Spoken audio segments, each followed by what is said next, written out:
Good afternoon, folks. This is John Rust, your host on Rust on the Radio, broadcasting all across central Indiana on Freedom 95, 950 AM and 95.9 FM, and on podcast all across the world.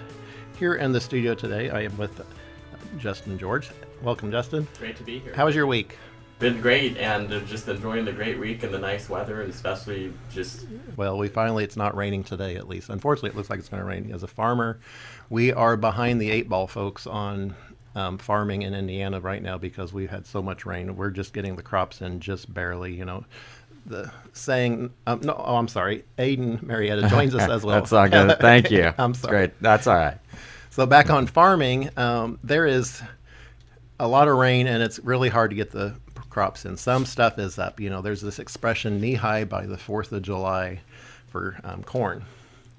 Unfortunately, this year, that may still be the case for some corn, but actually, as the technology in farming improved, the saying really was knee-high by the 4th of June, because so much has improved with plant genetics especially, and modern farming techniques.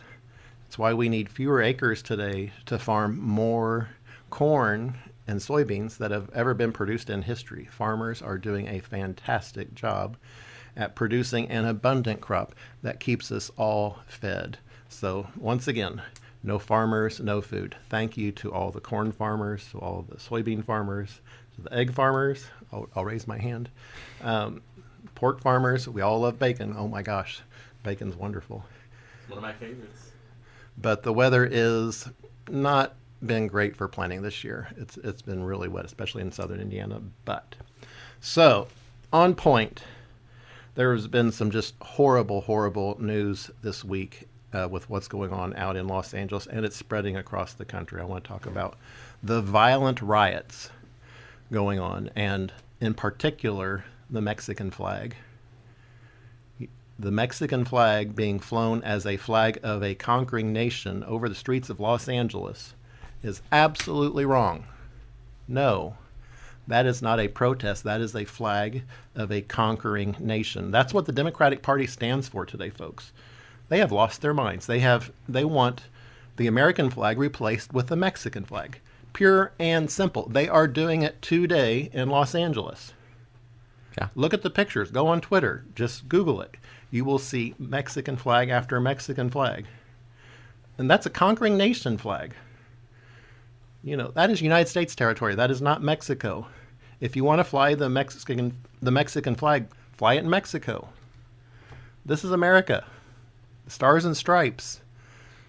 So many soldiers have died for the rights of all, not just Hoosiers, but every American, for the American flag. So that just really gets under my skin that, and number one, the Politico magazine is calling this just quote-unquote unrest. That is not unrest. That is a riot. No, they are taking bricks and concrete blocks, throwing them at police officers, and some of these cars have exploded, and they're still stoning the police officers. Yeah. That is awesome. Violent. And may I also point out, in one video, they were trapped in a corner, the police officers in a little tunnel corner, and someone threw, whether it was a Molotov cocktail or a firebomb or some firework. How many cops were hurt in that? How many were killed? Well, we don't know. How many millions of illegal immigrants have came into this country since 2017? Far too many. It's over 6 million. That's a conquering nation, folks. That's an army. 6 million people is an army. An invading army. And you know who invited them in? Jim Banks, and calling for an influx of immigrants. He got his wish. That's per the Atlantic magazine. Per the Atlantic magazine. Look it up, folks. He was quoted as saying, "We need an influx of immigrants." No, we don't. We need borders that are respected. We need a full and complete border wall from the Gulf of America to the Pacific Ocean. Yes. An impermeable border wall, not just a stick fence with some barbed wire on it. I've been down to the border myself, folks. And in some places, in a lot of places, it is just a few strands of barbed wire only 2 feet off the ground. A cow can literally walk right across that barbed wire. Yeah. There is no wall. And remember, President Trump asked for a border wall in 2017 and 18. And you know who blocked it? The Republican Congress. Back then, USA Today did a poll that only 26% of House Republicans supported a border wall between the Gulf of America and the Pacific Ocean. Only 26%. Jim Banks was part of that class. He was. He was there with Paul Ryan. Yeah. And Well, he was voting 15 times for Kevin McCarthy, who just stabbed Trump repeatedly in the back. yeah, Repeatedly. And look at what happened. We have no border wall because of the Republican Congress in 2017 and 18 saying, oh, no, we don't want the border wall. You know, let's give Trump some funds for border security. And what are they doing? They're hitting the rewind button and they're playing it again. They all pretend and thump their chest. Oh, we're going to build a full and complete border wall now. Let's wait and see if it really happens, folks. I wouldn't hold your breath. You know, Jim Banks is out thumping his chest that we're going to be spending $250 billion, with a B, billion dollars on border security. And I'm all for that. But let's actually build the border wall. Let's not just hire more what I call concierge officers at the border that a next Democratic president could just say, hey, let them all in because there's no wall. You know, help them across the border with their luggage. Because that's what happened under Biden. yeah. And, you know, who was funding that? The Republican Congress. Jim Banks. He was in the U.S. House of Representatives during that time, and he did nothing to stop it. The Republican Congress, Aaron Hounchin, the entire Indiana delegation, they voted for leadership that worked hand in glove with Joseph Biden to have no effective border. You know, they would do some votes that were meaningless, but when the only vote that really counts in Congress is the funding bills, because those have to pass. And the Republicans very quickly stepped in line with the Democrats to actually fund stuff like U.S. aid, where $50 million was going for condoms in Gaza. You know, what on earth are we doing paying $50 million for condoms in Gaza? You know, the average Hoosier in their lifetime pays in $500,000 in federal taxes. So that means 100 Hoosiers have to work their entire lives to pay for the condoms that the Republican Congress funded for Gaza, amongst other stuff. These transgender comic books and transgender operas and all this baloney. And it is... It's astounding. The Republican Party, in both in Indiana and in Congress, is now the Democratic Party. The Democratic Party is the lunatic, Marxist, bike lane, crazy transgender Indigo Party, where they want to take lanes from Hoosiers that paid for the roads and give them to bicyclists who don't ever use them. Nobody in downtown Indianapolis uses one bike lane. I would know. I've seen it myself. Exactly. I've never seen it either. They're empty. You know, we have the fourth highest gasoline tax in the country. We paid for these roads, folks. Gasoline tax revenue is pouring in literally. And you know what the state GOP is doing now?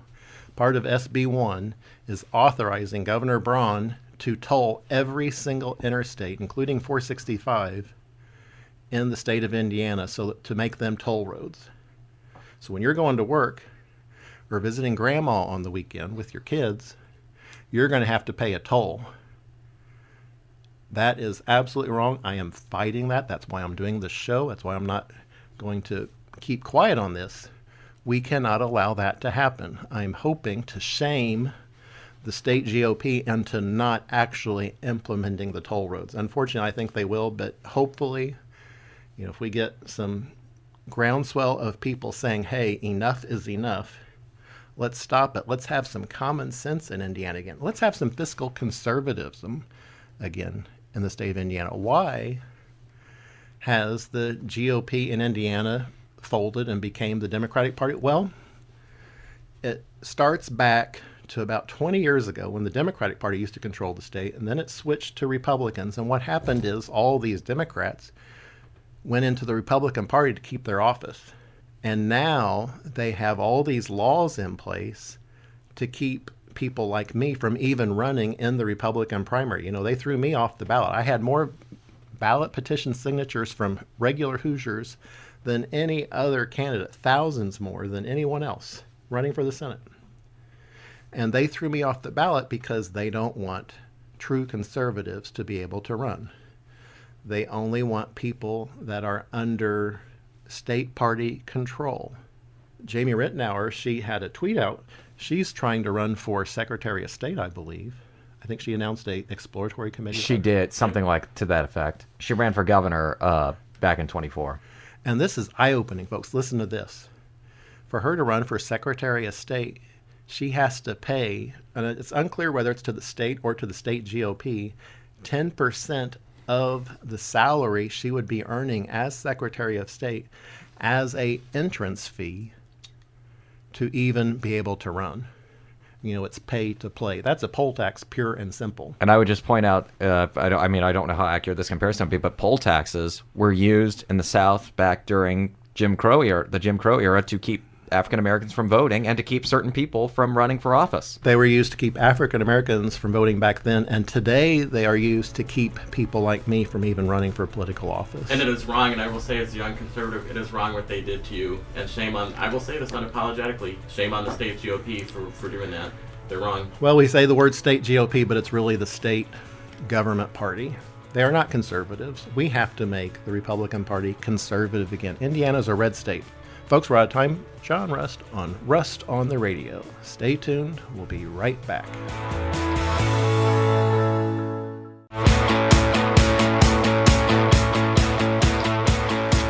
Welcome back, folks. This is John Rust on the John Rust Show. In Indiana political news, number one, Rob Kendall tweeted this out. He says, and I'll say, WTF does the Indiana Secretary of State have to do with agriculture that's still overseen by the Lieutenant Governor in Hungary?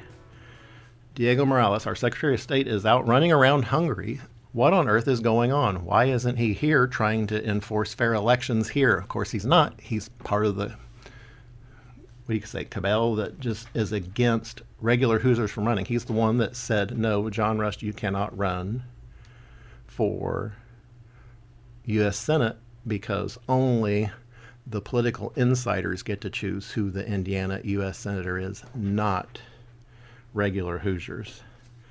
And then there's this India trip where Diego went to India, and there's all these questions about who funded this trip. Diego has never came forward and said who paid for this trip, but he did say, well, and to make amends, I am reimbursing whoever paid for the trip with his own personal funds. But he won't show us the check, the canceled check. He won't say who actually paid for this trip. But something is coming to light on this, and I want to get into this a little bit. This is from the Indy Reporter on X, on Twitter. The Diego-India connection makes sense now. They are bringing in cheap foreign labor for data centers. Whenever they say this will create X number of jobs, they don't mean for Americans. It's for other people coming in on these special visas. And Diego was running around India with this person who is selling visas. And guess who is in on this? It looks like Indiana Representative Jefferson Shreve to explore U.S.-India economic cooperation and U.S. impact on India's tech, infrastructure, and agriculture sectors. His vision, this is Jefferson's, for sustainable data centers and AI-powered solutions inspires us. Number one, when a politician says sustainable, that means grift. That means someone's getting money under the table because sustainable means more expensive, pure and simple. I've went over this repeatedly. The cheapest electrical power in the state of Indiana is and always will be coal. Always. There's just no bucking that at all whatsoever. Why on earth are Republicans? This is why I say we don't have a Republican Party that's conservative. It's just Democrats pretending to be Republicans. Fortunately, Diego has lots of challengers, hopefully. It looks like Knox County Clerk Dave Shelton has indicated he's going to run for Secretary of State, so I applaud that. Jamie Rittenauer is going to run. So there will be hopefully some change coming in that direction. So also, folks, there have been some very troubling allegations over child pornography against David Finkel, who at one time over a year ago worked for my campaign. I call balls and strikes fairly for everyone, including those I have worked with in the past. According to Fox 59 News, FBI agents served a warrant at the home of David Finkel stemming from a child pornography investigation. I just want to say, David has not worked for me for over a year now. I ended my campaign for the U.S. Senate after the Indiana Supreme Court ruled that 81% of Hoosiers do not have the right to run for political office. So my campaign ended over 1 year ago. But I want to say, my heart goes out to his family and to all those directly affected and indirectly affected. But I want to note that according to the Indianapolis Star, no official charges have been filed. Let's see what the investigation brings about. In other troubling news, I just heard on WIBC this week that there are 4 to 5 fentanyl drug-related deaths right here in Indianapolis every single day. Tragic. It's shameful. Well, this fentanyl poisoning thing is growing, and it is terrible. And this is where I like to talk about these career politicians like Jim Banks, who come to Indiana at Lincoln Day dinners on occasion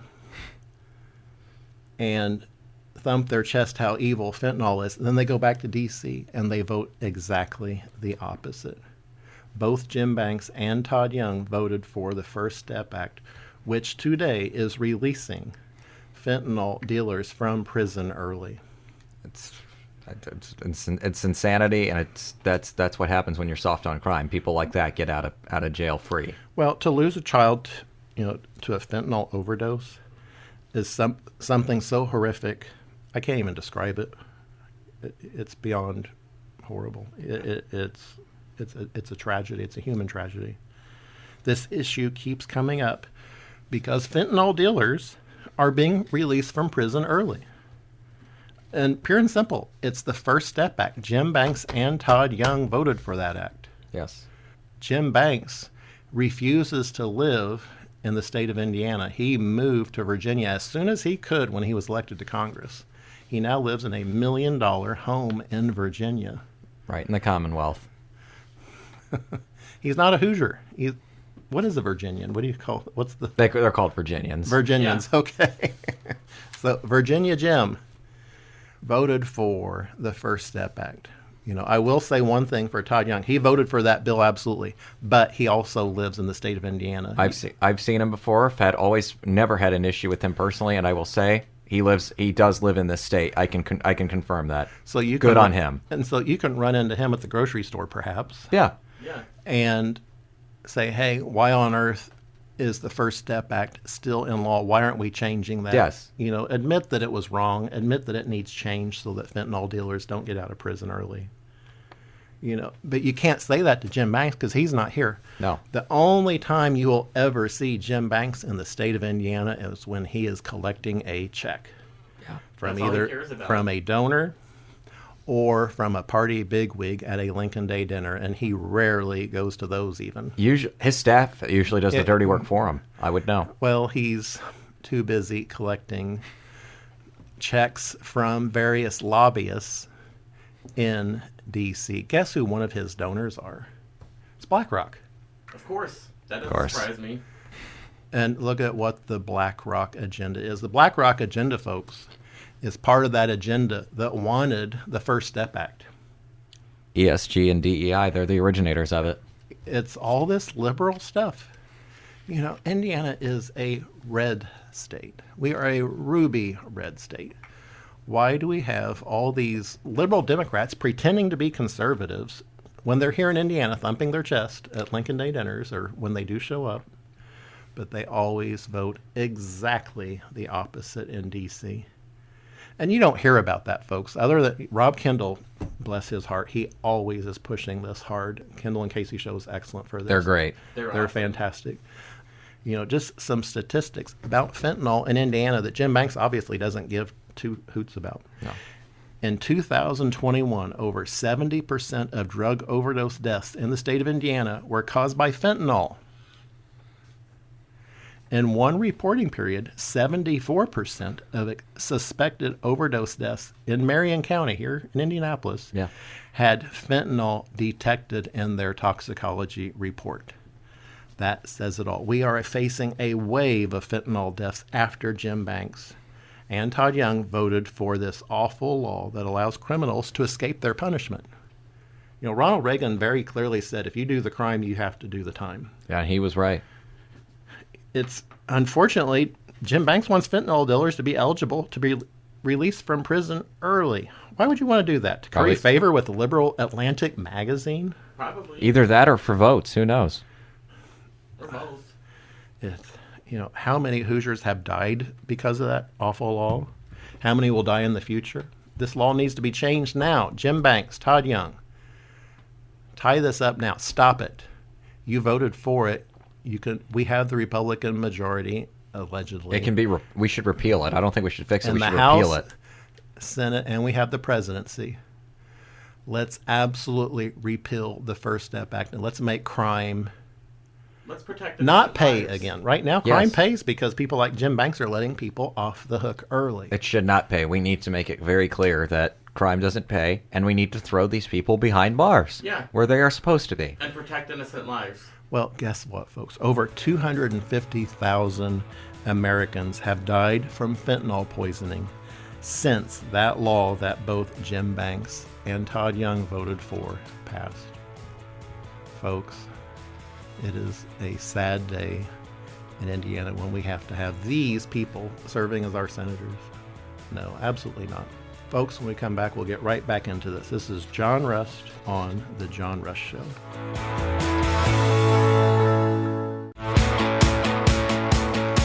Welcome back, folks. This is John Rust on The John Rust Show. Rust on the radio, broadcasting on Freedom 95 all across central Indiana on 950 AM and 95.9 FM and on podcast. So over the last few weeks, there's been this blow up between Elon Musk and Donald Trump. And in all marriages, there's fights. But there's some good that's coming out of this, and that's we have to get back to true conservative principles. And I think that's where Elon Musk wants to lead President Trump to, and that is in Trump's own words. And this is a direct quote, folks. This is from Elon Musk tweeted this out. Wise words from Donald J. Trump. This is Donald J. Trump says, I cannot believe Republicans are extending the debt ceiling. I am a Republican and I am embarrassed. What do we have today? That tweet was in 2013. In 2025, today, Republicans, they're not just extending it, they are massively increasing it. The spending is not just ballooning, it is exponentially increasing to the rate that we're not going to be able to pay it back someday. It is so high that just the cost to pay for the debt that Jim Banks and Todd Young are going to vote for, apparently, and have voted for, will be over $1 trillion, with a T, trillion dollars a year just in interest payments. That's why we have inflation, because there's no such thing as a free lunch. And again, this is from Elon Musk. I couldn't agree more, and I couldn't agree more as well. This is from Donald J. Trump. No member of Congress should be eligible for re-election if our country's budget is not balanced. Deficits not allowed. Once again, this is from Donald J. Trump, who's president today. No member of Congress should be eligible for re-election if our country's budget is not balanced. Deficits not allowed. You know, when Jim Banks and Todd Young were both elected to Congress in 2016, your share as a taxpayer of our nation's debt was $170,000. It was a lot back then. And we talked about how terrible it was back then. But it has done nothing but balloon since then because we have no fiscal conservatives in Washington. We only have two, I believe, and that's Rand Paul and Thomas Massie.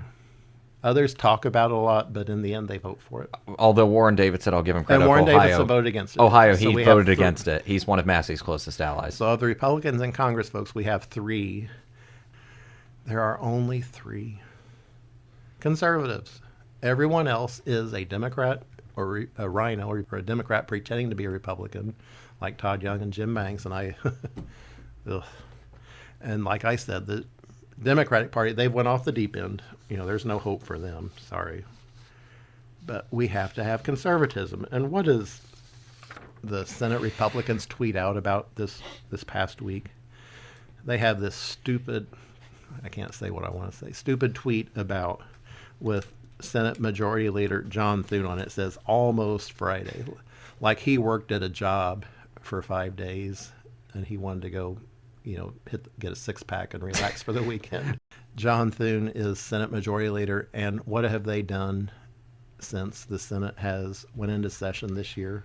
We're going on 6 months now, and I believe only 6 bills have made it to President Trump's desk. It's pathetic. It is, and we've been watching. And he's quote almost Friday, like he works 5 days a week. He doesn't. The U.S. Senate goes in on Tuesday afternoon, works Wednesdays maybe, and leaves Thursday by noon. They work at most 2 days over a 3-day period out of a 7-day period. And that's not and that doesn't take into account that they take off weeks at a time for quote unquote recesses where, they can go on their cruises or doing Lord knows what, or their junkets where they go to El Salvador to check out on like Chris Van Hollen, check it out with Kilmar Abrego Garcia. Right. Ugh. The MS-13 member. This is just an insult to American taxpayers. It's shameful. Why don't they show up for work and actually cut spending? That's not complicated. It's not hard. Look at, Thomas Massey pointed this out. He has what he calls the Massey Plan. Throw the big, beautiful bill in the trash and start over skinny. Number 1, extend the 2017 tax cuts. Absolutely. Number 2, end the Green New Deal cold turkey. There is no excuse for any Republican to buy into any part of the Green New Deal. Not one teeny tiny part. It needs to be thrown out completely. There is nothing conservative or, in my opinion, Republican about wanting to make people have higher electric bills, higher gasoline bills. But unfortunately, Republicans, they just want higher gas taxes. And in the state of Indiana, they want tolls. They want to toll 465. I'm trying to stop it. We'll see if we can. They want to toll 65, 70, 74, 69. Pretty much all the interstates. Everything. So that when you're going to work, you're going to have to pay $6 or to go to work. To pay for the people that are sitting at home getting welfare checks. That's accurate. So you have to pay the taxes by going to work to pay for the people that aren't working. Plus you pay for the roads through the gasoline tax that you already pay for. Plus you're going to have to pay a toll. Lord knows where that money is going to. Probably to some big corporation that someone through the IEDC is selecting. To go, by the way. Yeah, that They need needs to get rid of that. So yeah, we'll get back into that, folks, in a future episode. But so Thomas Massey, back on this. No bloat for the military-industrial complex. You can't be spending $200,000 for a bag of washers. You can go into an Ace Hardware store and buy for $30 or $10. Yeah. That's what's going on, folks. Toilet seats today. A toilet seat, I believe, is $15,000. There was a senator named William Proxmire from Wisconsin back in the 1980s, and he rightly called out back then extravagant government waste were back in the 1980s. $2,000 for a toilet seat, I think, or $3,000.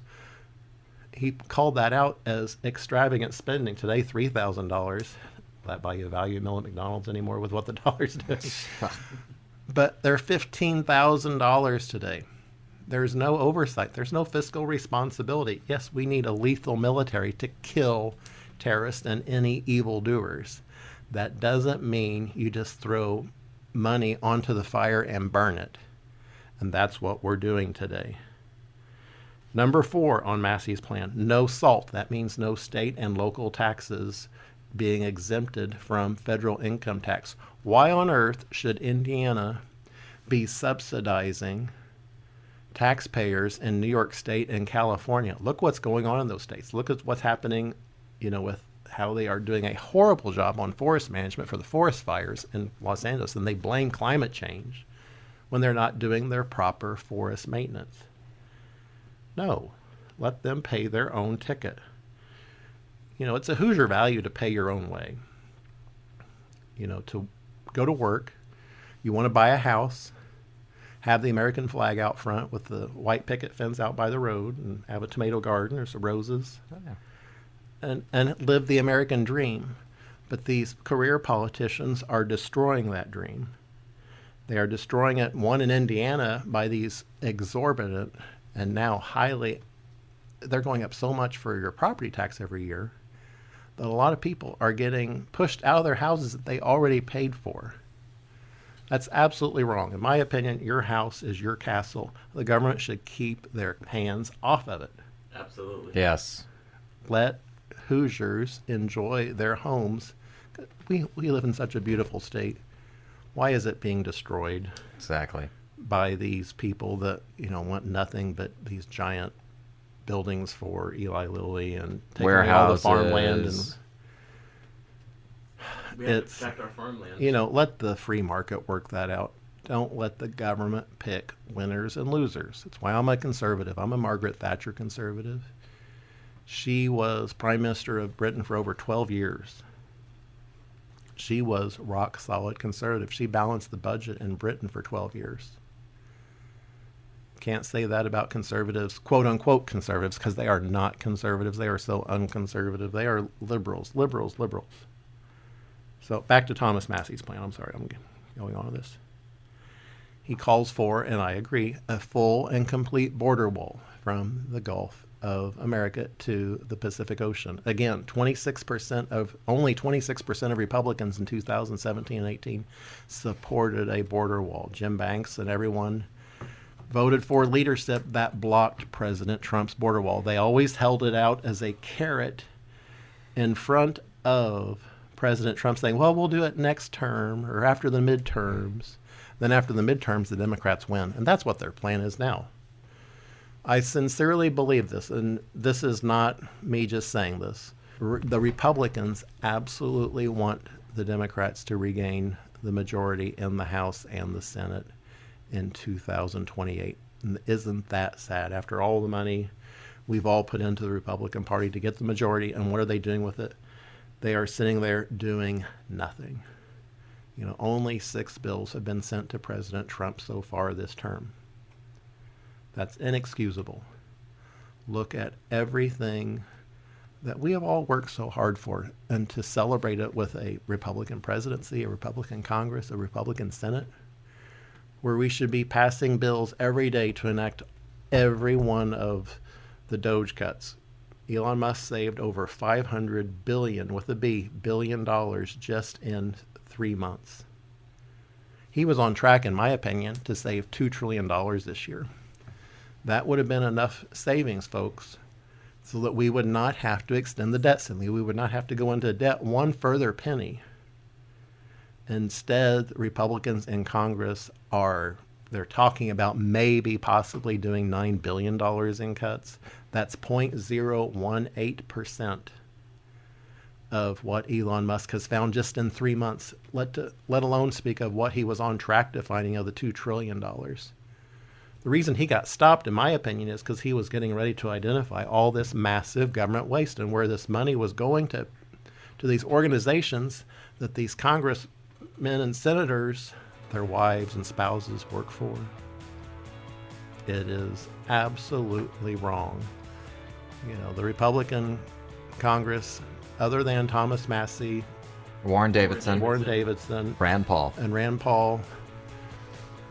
we need to challenge every one of these people. We need real conservatives. Folks, we're out of time. When we come back, we'll get right back into this. This is John Rust on The John Rust Show.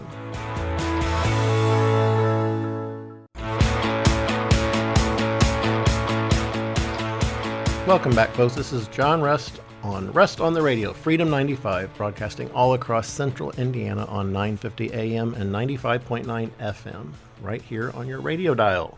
So we were talking about this awful, big, beautiful bill and this falling out between Elon Musk and Donald Trump. And I want to bring out something extremely important because a lot of people are saying something about Elon Musk that, well, he's just mad because he wasn't going to get the credits anymore. Elon Musk, in 2021 stated he supported eliminating electric vehicle tax credits and gas and oil subsidies, calling Biden's EV spending bill unnecessary. He absolutely made similar comment in 2025 about the big beautiful bill. He said he called for absolutely no credits for electric vehicles, and he would be the one directly impacted the most of any individual Exactly. in the world. Tesla would be impacted. Because he believes, as do I and all true conservatives, that the government should not be picking winners and losers. You shouldn't be forced to subsidize your neighbor's electric vehicle. If they want an electric vehicle, fantastic. I may get an electric vehicle someday. The performance on them is phenomenal. I might get one too if I ever get They're the money. not practical for a farmer. No. Because of the charging issues, and if I have to haul something to Iowa, the range just will not make it. You can go into a gas station, fill up in 5 or 10 minutes, and be gone. Yeah. I don't have a half hour to sit and charge an EV somewhere. And if it's cold, you have to charge twice because we'll get into electric vehicles in the future. But they are fantastic for local driving. Sure. Truly fantastic, and the performance is phenomenal. So I absolutely support Elon Musk and Tesla. And bravo for him for calling out that we need to end those credits. That shows you, folks, where it hits the pocketbook, Elon Musk is 100% correct, and he is not being hypocritical. He called for that way before any of the falling out with Donald Trump. But hopefully they'll get back together. We'll see how that goes.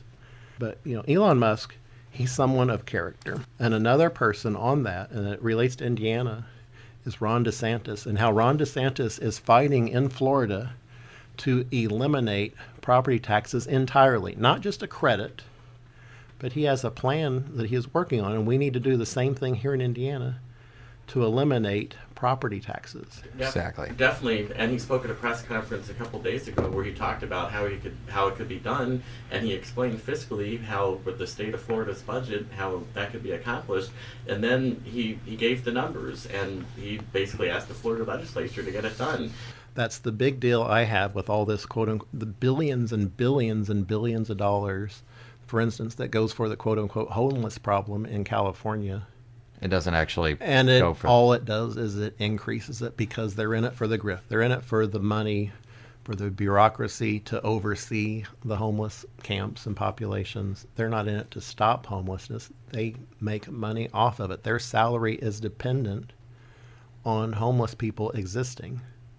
The real goal is you should not have homeless people. Everyone should have home ownership.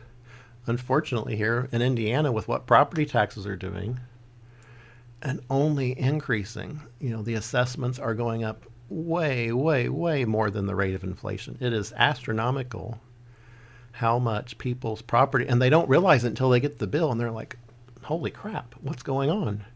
Why am I being taxed so high? And the state GOP here in Indiana, they're like, well, that's just how it is. You got to pay it. It's because they are the party of government. We need the Republicans to be the party of conservatives again. We need a Margaret Thatcher Republican Party. Absolutely. We do not need the Jim Banks tax and spend and toll party. Why on earth are we trying to introduce tolls? I will not give up on this. I will be a broken record just repeating over and over again. Tolls are a tax on working people. And I'll say this again, your gasoline tax paid for that road. And there is abundant gasoline tax funds coming in. Gasoline tax funds since 2017 have increased over 20%. The politicians are saying, oh, no, the funds are coming down because people are switching to electric cars. That's bull. Oh, no, the funds are going up. The funds are going way up. Where is all that money going? Why are the LEAP district, all that other stuff. Yeah, don't get me started on why we are taking water from Lafayette and moving it down To Lebanon, I to think. Lebanon. It's Makes zero sense. yeah. Folks, we have to get back to reality. We have to get back to conservatism. We have to get back to hard work in Indiana. A big issue we have is all these elected statewide politicians. That's one thing I learned when I got into this, because I was never in politics. But I attended, and I still go to a lot of Lincoln Day dinners and to business functions all across the state of Indiana and political events. And a lot of these events, I kid you not, I will show up and you will have the Secretary of State, you'll have the Attorney General, you'll have the State Treasurer, you'll have the Governor, you'll have the Lieutenant Governor. There will be more people in the room from elected statewide office than there are from local people there to hear them. Why are we not cutting waste, fraud, and abuse in the state of Indiana? Why has there not been a DOJ committee here to cut so much? Because we all see, one of the pet peeves of mine is these roundabouts, because some of these roundabouts, folks, can cost $3.5 million each. 4 stop signs cost $800. It's cheaper to do 4 stop signs than it is a roundabout, and roundabouts are just useless. It takes a long time to get used to them. How many people get injured and even killed in these roundabouts from people driving around not knowing how to use them? Yeah, that's increasing, but where my mom lives, they have a roundabout, and there are just accidents there every week. And people seriously injured. A lady from her church had her back broken in a roundabout accident earlier this spring. Yeah. Back broken. And She's not paralyzed. Yeah. But And recently I was down, and Justin and I were hanging out in Brown County and also in Columbus. There's almost no roundabouts there. And even the ones that are, they're very few, actually. Almost none. And it was very peaceful down there too. And the intersections, only 4 stop signs. Yeah. Well, that's, unfortunately, it's Republicans that are putting them in, but Democrats, it's this war on cars. Yeah. Why are we converting Indiana roads into bikeways? Folks, we're going to talk about that more next week. We're out of time here, but I want to say once again, thank you so much for listening. It means so much to me. This is John Rust on the Radio. I will keep shining the light. I will keep raising the curtain on what's going on in Indiana. Let's at least try to stop the Indiana State GOP from imposing. My number one goal right now is from imposing these toll roads. Let's stop this in its tracks right now. So I'm going to close with my favorite Bible verse, Psalm 118, verse 24. My dad started putting this on egg cartons in the 1980s, and so if you shop for eggs at Aldi's back in the day, you'll recognize this verse. This is the day the Lord has made. Let us rejoice and be glad in it. Folks, thanks so much for listening. This is John Russ signing off. I'll see you all again next week on the radio.